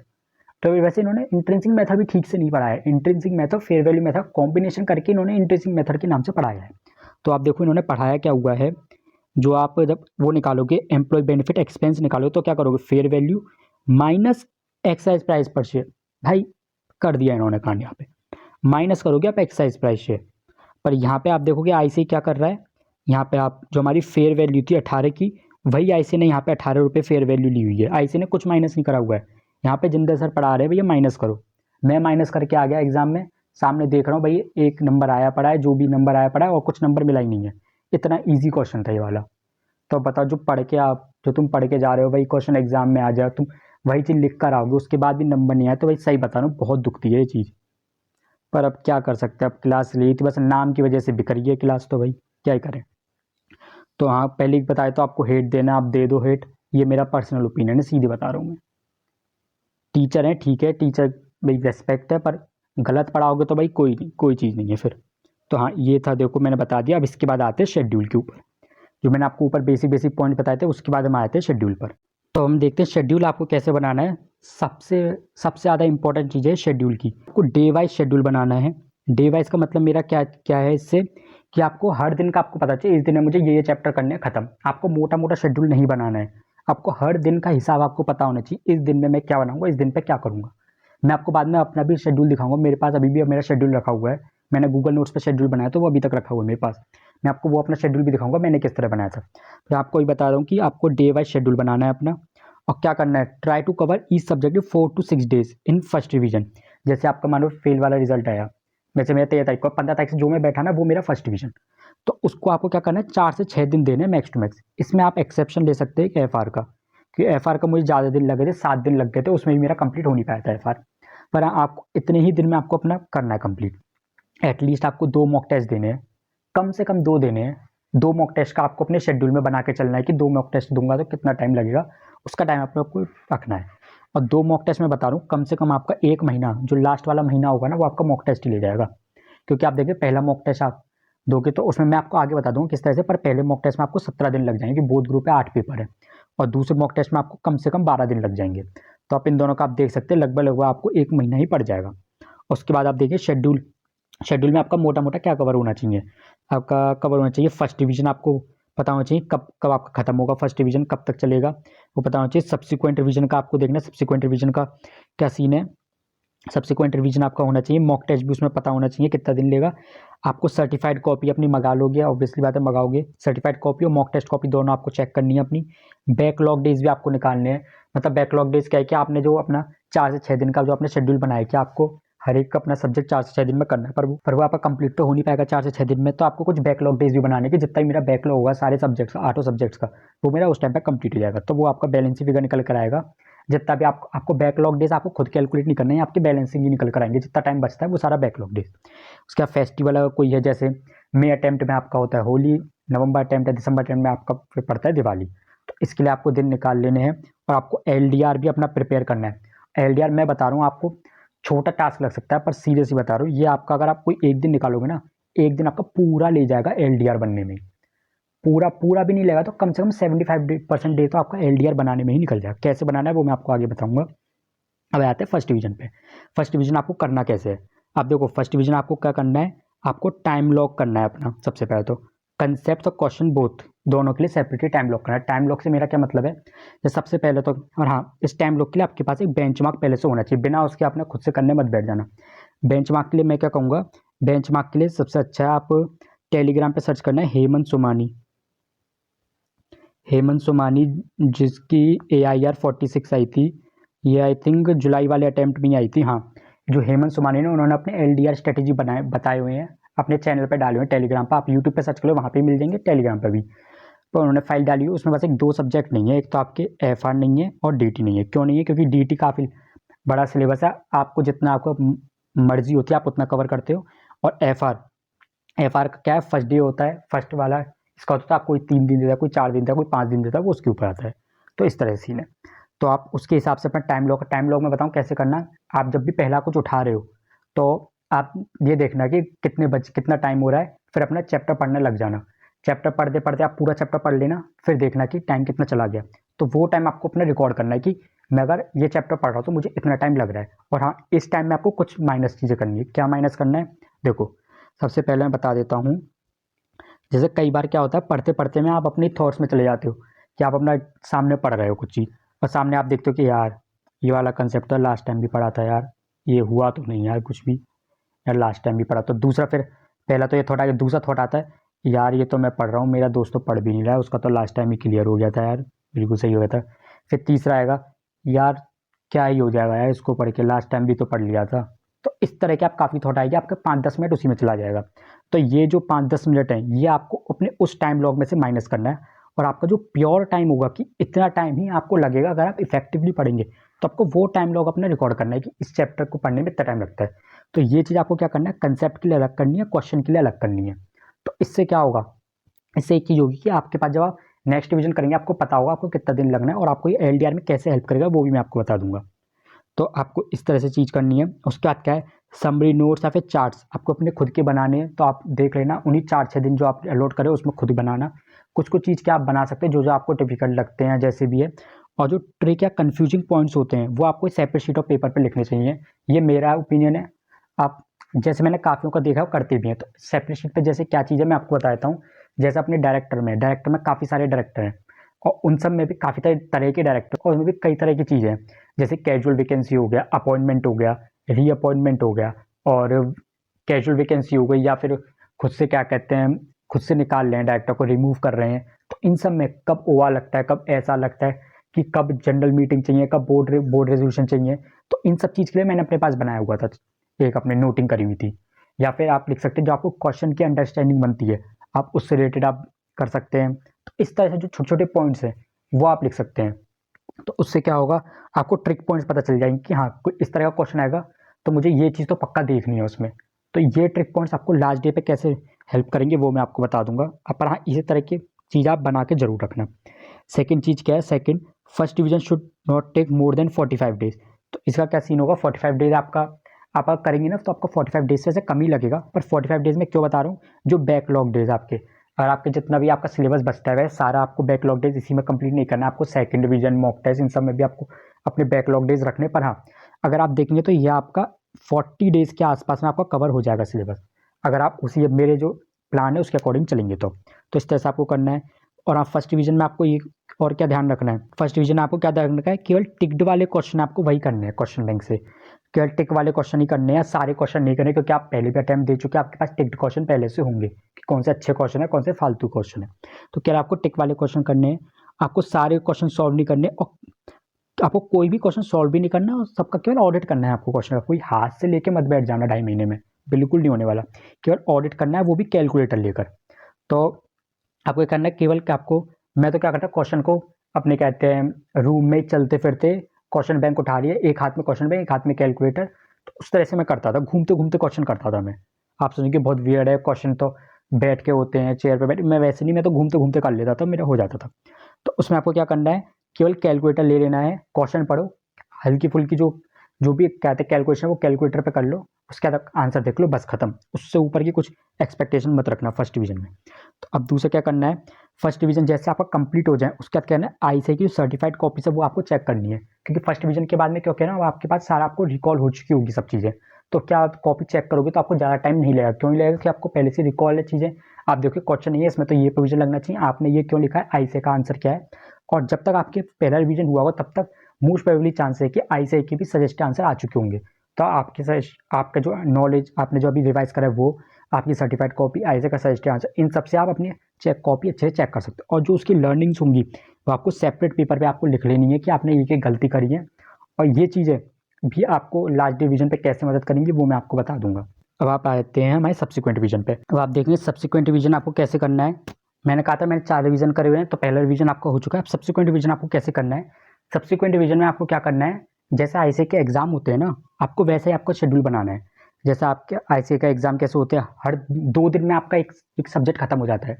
कि अगर आज एसएफए में, आज अगर आज क्या हुआ, आज आप एफआर देकर आए भाई, एफआर देख, कल से आपका क्या करेंगे एसएफएम शुरू होगा, और कल का आधा दिन आपका एसएफएम में चला जाएगा। मतलब हर चीज़ में आपको 1.5 डेज लगता है लगभग लगभग। लेकिन इसमें मैं क्या करूँगा, आपको 2 दिन दूंगा, कि 2 दिन में आपको सब कुछ पूरा सब्जेक्ट आपको खत्म कर देना है। कैसे पूरा सब्जेक्ट खत्म करना है, कि 2 दिन आपके पास है, इस 2 दिन में आपको दो चीज़ें करनी है, तो रिवाइज भी करना है, साथ में मॉक टेस्ट भी देना है। तो इसमें आपको क्या होगा, लगभग आपके 1.5 डेज तो आपके पास रिवीजन के लिए होंगे, और बाकी 0.5 डेज, 1.5 तो मैं ज़्यादा ही बोल रहा हूँ, 1.7 डेज आपके पास रिवीजन के लिए होंगे, और 0.3 डेज, क्योंकि आपको 0.3 ऑफ द डे, क्योंकि आपको दिन का तो आपको केवल 3 घंटे निकालने, 3 या फिर आपको कह सके 3.5 आवर्स निकालने एमटीपी के लिए। तो आपके पास इस तरह से रहेगा, पूरे 1.7 में आपको पूरा सिलेबस आपको कंप्लीट करना है। तो इस तरह से क्या होगा आप देख लेते हैं। आपको do this revision at the time of giving mock test, बिल्कुल मैंने आपको बता दिया। इसमें आपको क्या करना है, कोई भी क्वेश्चन आपको सॉल्व नहीं करना है और इसमें आपको केवल ऑडिट करनी है और इसमें आपको कैलकुलेटर भी यूज़ नहीं करना।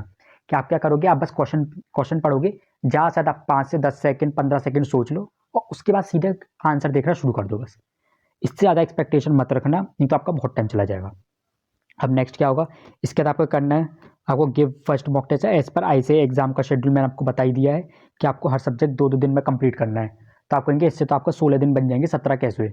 आपको एफआर में आप नॉर्मल दिन पे आप ज़्यादा रखोगे ना, क्योंकि हमारा एफआर पहला दिन होता है, आपका नॉर्मल जो पेपर होता है उसमें आप कम से कम, मैं तो 3 दिन रखे थे, तो कम से कम अगर आप 4 दिन रखते हो, जैसे भी रखते हो, एफआर में आप ज़्यादा दिन रखोगे। मैं आपको यहाँ पे दे देता हूँ 3 दिन एफआर के लिए, कि मतलब आपको 2.5 डेज में, 3 दिन ही थे शायद जितना मुझे आया, 2.5 डेज में आपको पढ़ना है, पूरा कंसेप्ट विद क्वेश्चन सब सॉल्व करना है, 2.5 या 2.7 जो भी बोल लो। और उसके बाद 0.3 डेज में आपको उसका एफआर का एमटीपी कंप्लीट कर लेना है। और उसके बाद तो फिर आपका नॉर्मल रहेगा, सारे पेपर 1.5 डेज में आपको पढ़ना है और 0.5 में आपको फिर उसका एमटीपी खत्म कर देना है, मॉक टेस्ट। ठीक है, अब क्या करना है, check mock test copies of mock test. मैं देखो क्या करता था इसमें, जैसे मैंने एफआर का दिया, मैंने आज एफआर का दिया, मॉक टेस्ट का आपका हो गए। अब मॉक टेस्ट आपको कौन सा लेना है, मैं आपको कहता हूँ कि आप मॉक टेस्ट कोई भी लो, जो सबसे सस्ता मॉक टेस्ट मिल रहा हो ना वो ले लो। आप नहीं बोलूँगा कि किसी पर्टिकुलर, मैंने क्या था, मैं तो जीएम टेस्ट का लिया था, पर मैं नहीं आपको रिकमेंड करूँ जीएम टेस्ट का लो, बहुत गलतियाँ थी उसमें। मतलब क्वेश्चन आपको उन पर ढंग क्वेश्चन कॉपी पेस्ट भी नहीं हो रहा है। कोई भी एसएफएम का क्वेश्चन आ रहा है उसमें लॉट, जैसे मैं आपको बताता था एसएफएम का एक क्वेश्चन था, उसमें लॉट का साइज ही मिसिंग था। मैंने लॉट साइज मिसिंग था तो मैं लॉट, जनरली हम क्या करें, एक मान लूँगा मैं लॉट, कि एक शेयर का ही एक लॉट होगा, कुछ नहीं दे रखा, तो उसको मान के सॉल्व कर दिए। सामने वाले ने गलत कर दिया आंसर, पूरे उसने 0 दे दिया, 5 नंबर का क्वेश्चन था। और उसके बाद मैंने उससे पूछा क्या गलती थी, तो उसने उसने कहा क्या कहते हैं, मैंने कहा था इस तरह कुछ इन्फॉर्मेशन ही नहीं मिसिंग है पूरी, क्योंकि वो कहता है वो क्वेश्चन पूरा स्टडी मेट से कॉपी पेस्टेड था। मैंने सामने फैकल्टी को बताया कि इस तरह से तो कुछ इन्फॉर्मेशन थी नहीं, तो यही तो आंसर बनेगा। उसने कहा हमने क्वेश्चन पेपर अपडेट कर दिया, अब दोबारा चेक लो। भाई मैं क्या करूँगा क्वेश्चन पेपर का, मेरा तो एग्जाम हो गया ना, मैं तो अपना मॉक टेस्ट दे दिया, अब तुम बाद में क्वेश्चन पेपर अपडेट करते रहो उसका। तो इस तरह से बहुत कॉपी पेस्टेड एरर मिलेंगी और मोस्टली 70 to 80% आपका जो क्वेश्चन पेपर होगा वो कॉपी पेस्टेड मिलेगा, RTP, MTP, study mat, past type question से। और जो बाकी 20% है वो कहाँ से मिल जाएगा, या तो आपको सीएस, सीएम या कहीं और से मिल जाएगा। पर हाँ, क्वेश्चन आपको कोई भी नया नहीं बनाना है।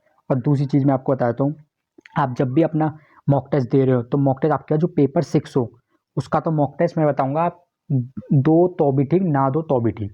क्योंकि 6 में तो क्या है, क्योंकि एसएफएम तो आपको सीएस से भी मिल जाएगा, सीएमए सब जगह से क्वेश्चन मिल जाएंगे, एसएफएम, आईएफआर सबके। पेपर 6 है वो केवल आईसीएआई की खुद का ही है, उसकी केस, क्योंकि वो केस स्टडी बेस होता है। और केस स्टडी ये तो मैं कह रहा हूँ, ये नॉर्मल क्वेश्चन नहीं बना रहे, बाकी सारे सब्जेक्ट की केस स्टडी तो क्या ही बनाएंगे। पेपर 6 मेरा जो पेपर था, 5 केस स्टडी पूरी छपी छपाई, मतलब कुछ भी चेंज, भाई कंपनी का नाम भी चेंज नहीं करा यार, पूरा वही केस स्टडी था। और कहीं और से कॉपी पेस्ट भी नहीं कर सकते, तो 5 केस स्टडी उन्होंने वही दी थी।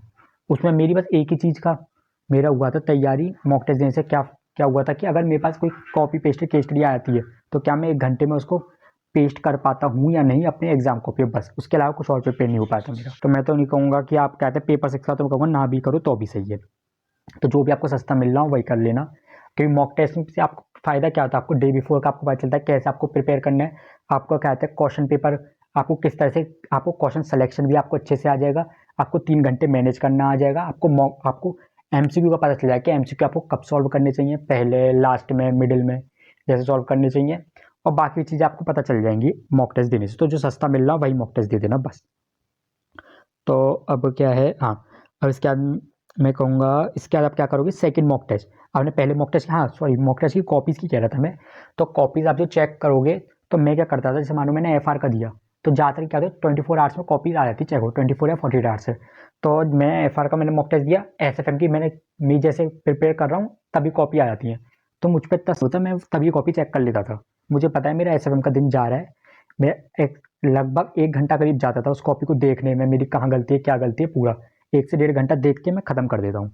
तो मैंने ये जो मेरे पूरा 17 दिन थे ना मेरे, इन्हीं में मैंने फर्स्ट एमटीपी की कॉपीज़ भी चेक कर ली थी लगभग। तो इसमें मुझे इतना ज़्यादा फर्स्ट कॉपीज़ एमटीपी चेक करने का मुझे इतना लोड था नहीं। तो अब क्या करना है आपको, सेकंड मॉक टेस्ट होगा जो ईच सब्जेक्ट का, वो आपको 1.5 डे में। तो 1.5 डे का अब क्या है, पहले मैं आपको 2 दिन दे रहा था, अब क्या है 1.5 डे। 1.5 डे में क्या, एक दिन में आपको रिवाइज करना है, एक दिन में पूरा रिवाइज करना है, और उसके बाद आपको 0.5 डे में आपको देना है। आप कहोगे ये कैसे कैसे होगा। अब एक दिन में आपको क्या करना है, आपको रिवाइज कंसेप्ट इन 1 डे मैंने बता दिया, और 0.5 डे में, ठीक है। तो एक दिन में आपको क्या करना है, आपको क्वेश्चन आप कोई भी सॉल्व नहीं करने। यहाँ पे मेरी अप्रोच क्या थी, क्योंकि हमारे जो लास्ट दिन में जो हम करते हैं, हमारा पेपर से पहले वाले, हमारा सबसे ज़्यादा कंसर्न होता है कि हमें सब्जेक्ट ही पूरा रिवाइज कर पाऊंगा या नहीं। क्वेश्चन तो अलग चीज़ है हमारी। मैं मानता हूँ कि क्वेश्चन करना 50%, क्योंकि हमारा कंसेप्ट करना है तो 50% है क्वेश्चन करने से, बाकी हमें 50% हमारा कंप्लीट है, तब जाके हमारा 100% कोई एक चैप्टर कंप्लीट होता है। आपने केवल कंसेप्ट किया, आप केवल 50% ही कंप्लीट कर रहे हो, बाकी 50% हमारा जो स्टडी होती है वो क्वेश्चन करके होती है। पर मैं कहूँगा जो हमारा लास्ट डे होता है उसमें सबसे ज़्यादा हम कंसर्न इसी बात से होते हैं कि हमारा कंसेप्ट ही पूरे रिवाइज नहीं हो पाते, सिलेबस ही पूरा रिवाइज नहीं हो पाता। तो इससे क्या होगा, एक दिन में अगर आप सिलेबस रिवाइज करने की कोशिश करोगे तो आपको पता चला आपको कितनी स्पीड मेंटेन करनी है। प्लस उसके ऊपर से क्या होगा, आपके पास जो मैंने आपको ऊपर बताया था, टाइम लॉक करना है आपको अपना सब चैप्टर, आपके पास चैप्टर वाइज बाइफर्केशन होना चाहिए कि इस चैप्टर में मेरा कंसेप्ट करने में इतना टाइम लग रहा है, क्वेश्चन करने में इतना टाइम लग रहा है। तो अगर आप वो हेमंत सोमानी का जैसे मैंने बताया, मैंने तो अपने हेमंत सोमानी को देख के बनाया था, तो उस तरह से आप बनाओगे तो आपका क्या होगा, आपका 1.5 दिन में कंप्लीट हो जाएगा सब कुछ, कोई लोड नहीं पड़ेगी आपको। तो इस तरह से आपका कंप्लीट भी हो जाएगा, और आपको पता होगा कि हाँ आप किस पेस में चल रहे हो, किस स्पीड में चल रहे हो, क्या इतनी स्पीड आपकी ठीक है या नहीं है, तो उस तरह से। तो ये मेरी अप्रोच थी कि आपको एक दिन में कंसेप्ट करना हो सकता है आपको ये गलत है कि भाई हम तो क्वेश्चन कर नहीं रहे, पर मैं कह रहा हूँ कि आप पहले रिवीजन में आपने क्वेश्चन करे, सेकंड रिवीजन में आपने क्वेश्चन करे, तो आपको क्वेश्चन लगभग याद से ही हो जाते हैं हम लोगों को कि इस क्वेश्चन में ये ट्रिक पॉइंट है। बस कंसेप्ट एक बार आपको ब्रशअप करने होते हैं एक दिन में, और उसके बाद आप अपने पेपर दो, क्योंकि आप पेपर देने से पहले भी अपने क्वेश्चन रिवाइज कर ही रहे होंगे वो लास्ट डे में, तो आपके क्वेश्चन तो 3 बार रिवाइज हो ही रहे हैं, क्वेश्चन में कमी नहीं है। पर कंसेप्ट को एक बार रिवाइज करने से क्या होगा कि आपका थोड़ा ब्रशअप अच्छे से हो जाएंगे, तो आप ज़्यादा स्पीडली आप अपना कंसेप्ट रिवाइज कर पाओगे लास्ट डे पहले।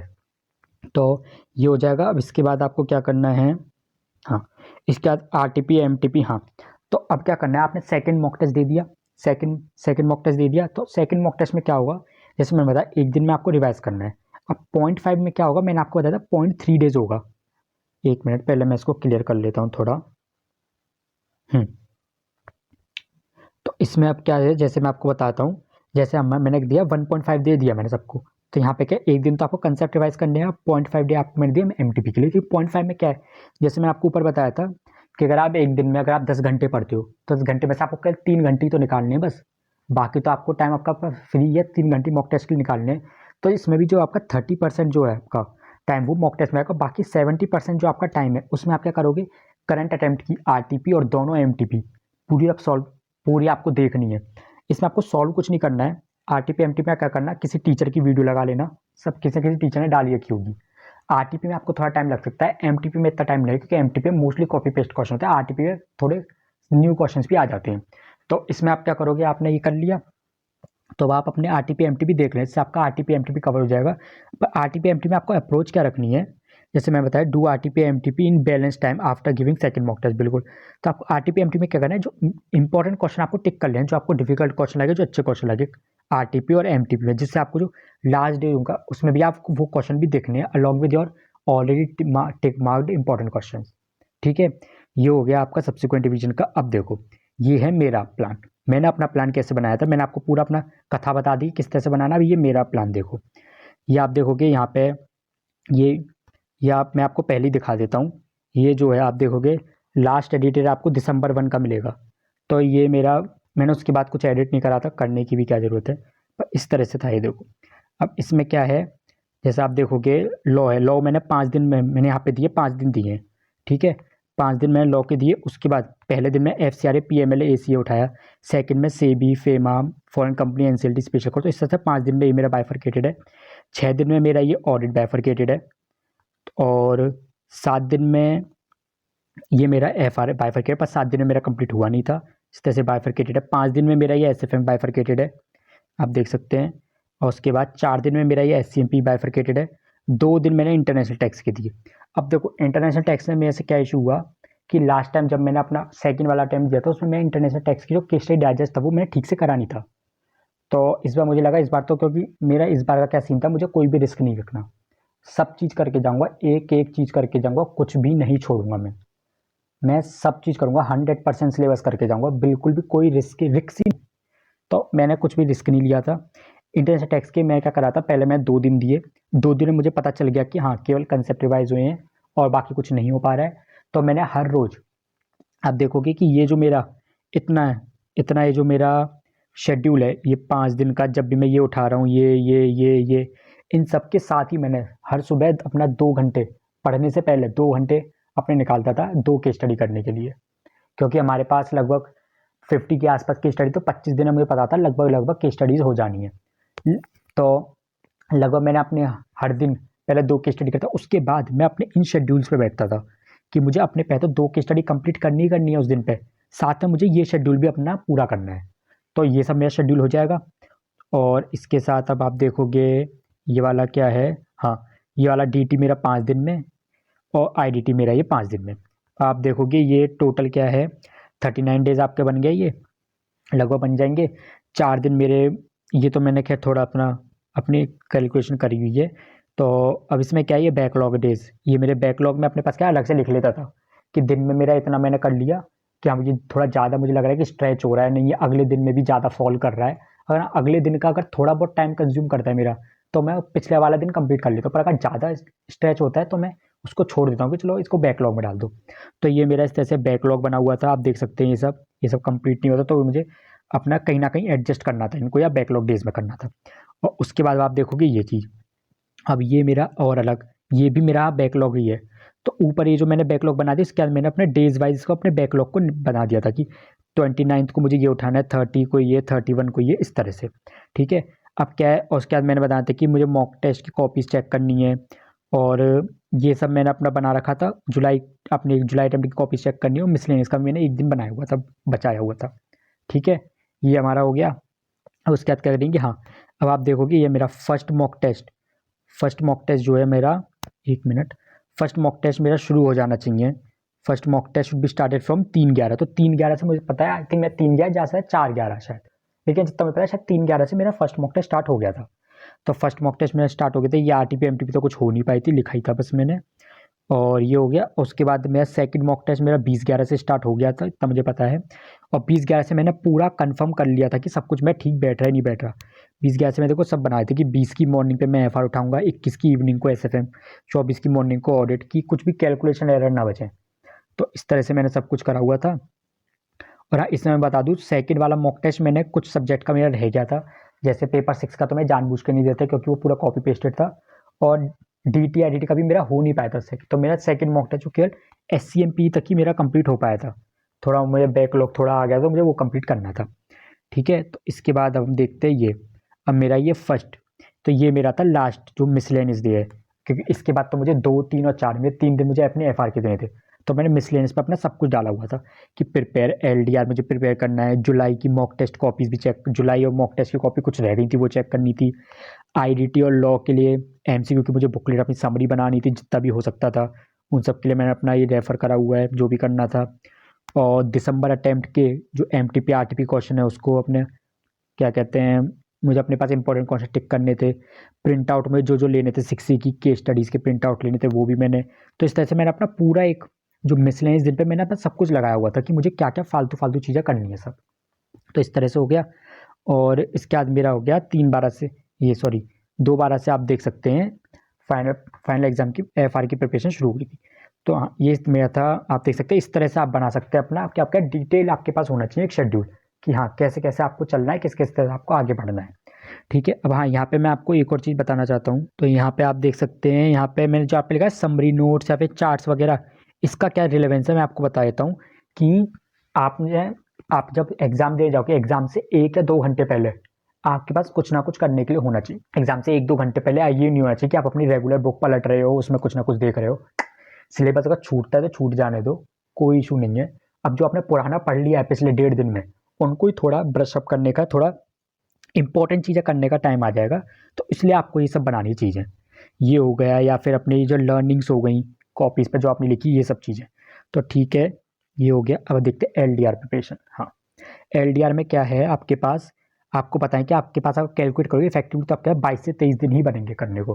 तो आपको जो भी करना है आपको 22 से 23 दिन में ही कंप्लीट करना है, जितना भी सिलेबस है।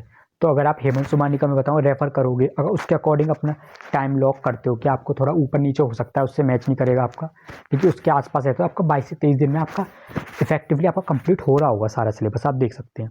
उसके बाद कहेगा डोंट स्किप एनीथिंग। जैसे मैंने आपको बताया, मैंने तो कुछ स्किप नहीं करा था, मैंने सारी चीज़ें करी थी। एफआर के छोटे से छोटे इंडेक्स करे थे, बस एक आई थिंक जितना मुझे पता है डीटी था, डीटी में मैं कहूँगा मैंने बहुत चीज़ें कवर करी थी, बहुत चीज़ें। असेसमेंट भी वाली काफ़ी चीज़ें कवर करके आता, काफ़ी मैंने कम चीज़ें छोड़ी थी डीटी में भी। तो इस तरह की मैंने लेवल प्रिपरेशन रखा था, कुछ भी रिस्क नहीं लेने का, सब कुछ करना है कंप्लीट। अब उसके बाद आप देख सकते हो prepare LDR based on ABC analysis and time locked. हाँ, आपको क्या करना है, आपको मैंने बताया एक दिन आपको मिसलेनियस का रखना है लास्ट दिन पे, तो उस दिन एलडीआर आपको प्रिपेयर करना है। एलडीआर आपको बनाने में बहुत टाइम लग जाएगा, क्योंकि आपको 8 सब्जेक्ट और पूरा चैप्टर वाइज आपको अपना हर एक तरह से आपको हर घंटे का आपको पास हिसाब होना चाहिए कि हाँ 1 घंटे में ये करूँगा, अगला आधा घंटा मेरा इस चैप्टर में, अगला आधा घंटा इस चैप्टर में, अगले 15 मिनट इस चैप्टर में लगेंगे। तो इस तरह से आपको बाइफरकेट होना चाहिए पूरे 8 सब्जेक्ट का। ये आपको उस टाइम पे थोड़ा टाइम कंज्यूमिंग लग सकता है, पर सीरियसली बिलीव मी ये आपको बहुत ज़्यादा हेल्प करेगा लास्ट डे पर, बहुत ज़्यादा हेल्प करेगा कि आपके पास फिक्र ही नहीं होगी, आपको कोई टेंशन नहीं होगी, आपको पता है कि हाँ मैं अगर इतने टाइम से पढ़ने बैठूंगा तो अभी मेरा सिलेबस कंप्लीट हो जाना है, कि मैं कितनी स्पीड से चल रहा हूँ, क्या मेरी स्पीड सफिशिएंट है कि नहीं है लास्ट डे पर एग्जाम से पहले, वो आपको चीज़ पता होगी।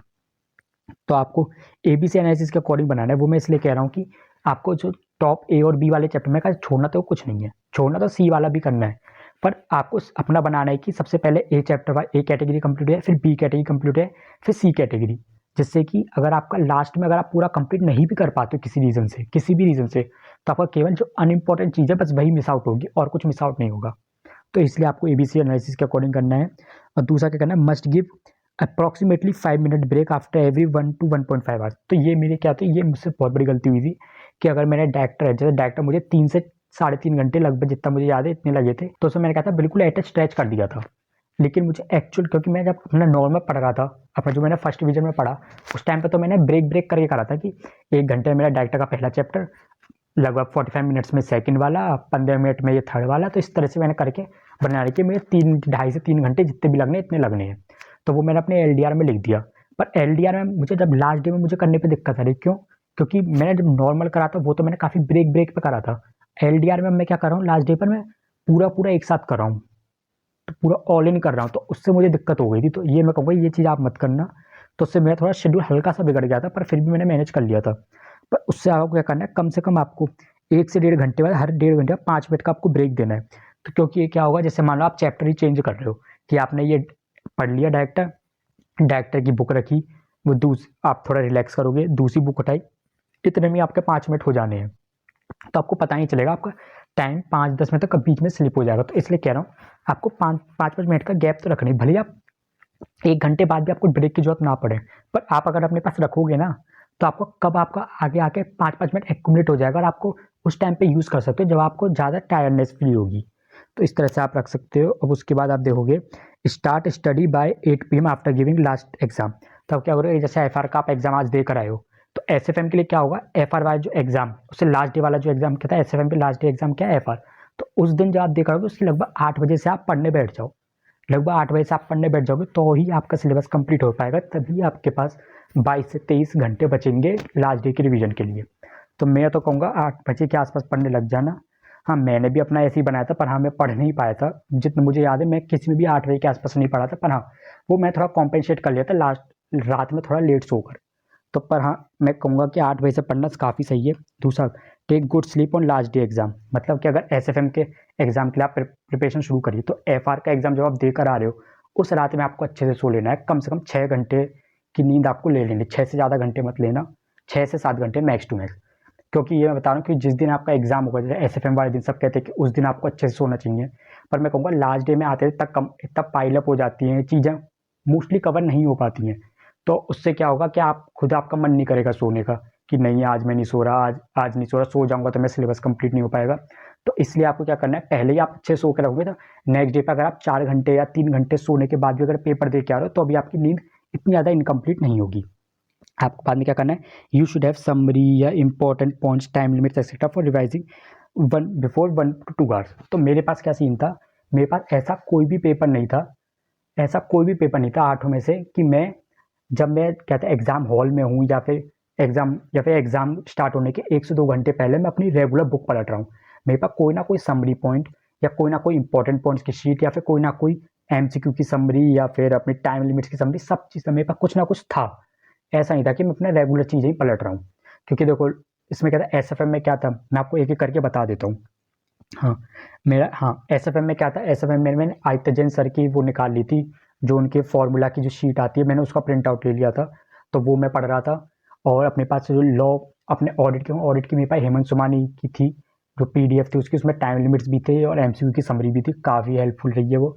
उसके बाद लॉ के लिए मैंने जितनी मेरे से एमसीक्यू समरी बन पाई थी वो थी। और उसके बाद मेरे पास रोहित छप्पर जो हेमंत ने भी डाली हुई है अपने चैनल पर डाली हुई है टेलीग्राम पर, टाइम लिमिट्स बनाई हुई है लॉ की, तो वो मेरे पास थी, वो मैंने पढ़ ली थी।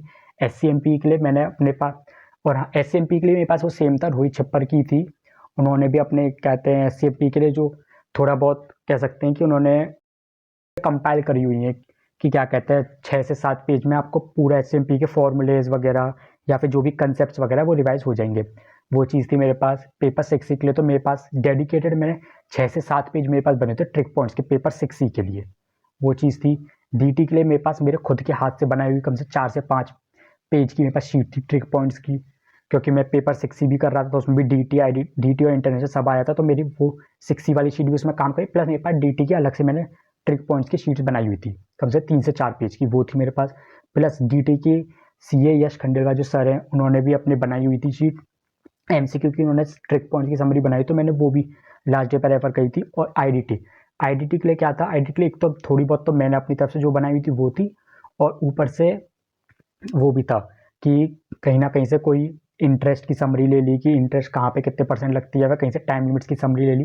तो इस तरह से मैंने कुछ कंपाइल करके अपने पास 7-8 पेज की इस तरह से मेरे पास एक हैंड आउट था कि मुझे ये रिवाइज करना है। तो मुझे पता है कि अगर मैं लास्ट टाइम पे कुछ नहीं भी हो पाया तो मुझे इतना पता है कि मैंने सिलेबस कंप्लीट करा हुआ है। हाँ, मेरा अगर सिलेबस नहीं भी हो पाया ना तो मैं उसको छोड़ देता। मैं कहा कि चलो ये चैप्टर नहीं पूरा हो पाया, मैं छोड़ देता, पर मैं अपने जो लास्ट वाली जो शीट है वो मैं पूरी कंप्लीट करता था अपनी, क्योंकि मुझे पता था कि सब लोग, मैं एग्जाम हॉल में देखता सब लोग बिल्कुल टेंशन में रहते टेंस रहते थे कि वो अपनी रेगुलर बुक पलट रहे हैं, चैप्टर कंप्लीट नहीं हुआ, ये चैप्टर कंप्लीट नहीं हुआ, कि मेरा सिलेबस पहले से कंप्लीटेड था, मैं बस अपने ब्रशअप कर रहा था अपनी बाकी सब चीज़ों को। तो इससे काफ़ी कॉन्फिडेंस बूस्टअप होता है और आपको पता होता है कि आपने सब कुछ करा हुआ है, इसके ऊपर तो कुछ नहीं आ सकता। तो इस तरह से होगा। और नेक्स्ट पे देखते हैं, नेक्स्ट पे क्या है। हाँ, ये है मेरी लॉ की LDR। तो आप देखोगे LDR किस तरह से बनानी है, वैसे आप हेमंत सुमानी का भी देखना, वैसी ही है बिल्कुल मेरी बेस भी, क्योंकि आप देखोगे कंसेप्ट और क्वेश्चन इन दोनों के मैं अलग अलग टाइम बनाया हूँ और ये टिक लगाए हैं जैसे मेरे टिक हो गए थे लास्ट डे पर। तो ये डायरेक्टर का पहला जो चैप्टर है वो मेरा 2.5 घंटे मुझे कंसेप्ट करना है, सेकंड चैप्टर 1.5 आवर्स में, 1.45 में, और थर्ड चैप्टर 45 मिनट्स में। और उसके बाद इन सबको मिला के डबल 1.5 घंटे में मुझे तीनों के क्वेश्चंस करने हैं। तो इस तरह से आप देखोगे मैंने सबका पूरे का आप देखो सके सबका बना हुआ है। तो इस तरह से ये हुआ था। और लास्ट में आप देखोगे मैं डेडिकेटेड टाइम दिया हुआ है लिमिट्स के लिए, एमसीक्यू समरी के लिए, और मोबाइल नोट से सेपरेट ट्रिक पॉइंट शीट, इन सब के लिए मैंने, क्योंकि इन सब के लिए काफ़ी टाइम लगेगा, तो मैंने लगभग आप दे सकते हैं 1.5 घंटा मेरा लगभग इसी के लिए डेडिकेटेड था पूरा। तो आप देख सकते हैं ये पूरा इस तरह से आपको रखना है। तो ये गाइस मेरी तरफ से, क्योंकि मुझे पता है काफ़ी लोगों के मेरे पास मैसेज आए थे कि भैया आप बता दो आपने किस तरह से प्रिपेयर करा, आपके लॉ में अच्छे मार्क्स, लॉ में भी अच्छे मार्क्स है, ठीक है, ऑडिट में भी आपके अच्छे हैं, एसएफएम में अच्छे हैं, तो आपकी स्ट्रेटजी क्या थी। तो ये देखो मैंने अपनी स्ट्रेटजी बता दी है, मेरी इस तरह से थी, और जो मेरी गलतियाँ थी वो मैंने आपको सब बता दी, इस तरह से आपको प्रिपेयर करना है, इस तरह से कैसे कर सकते हैं आप। तो मेरी तरह से जो हो सकता है वो मैंने आपको बता दिया है। फिर भी अगर आपको कोई भी स्पेसिफिक सब्जेक्ट वाइज आपको कोई चाहिए कि मैंने कैसे अप्रोच करा था या किस तरह से करा, तो आप नीचे कमेंट में बता सकते हैं। मैं उस सब्जेक्ट के लिए अपने डेडिकेटेड एक वीडियो बना दूंगा कि मैंने उस सब्जेक्ट को कैसे अप्रोच करा था। So yeah guys, that is the end of this video. If you like this video, hit the like button to appreciate my efforts, hit the subscribe button. We'll meet in the next video. Until then, take care and bye bye.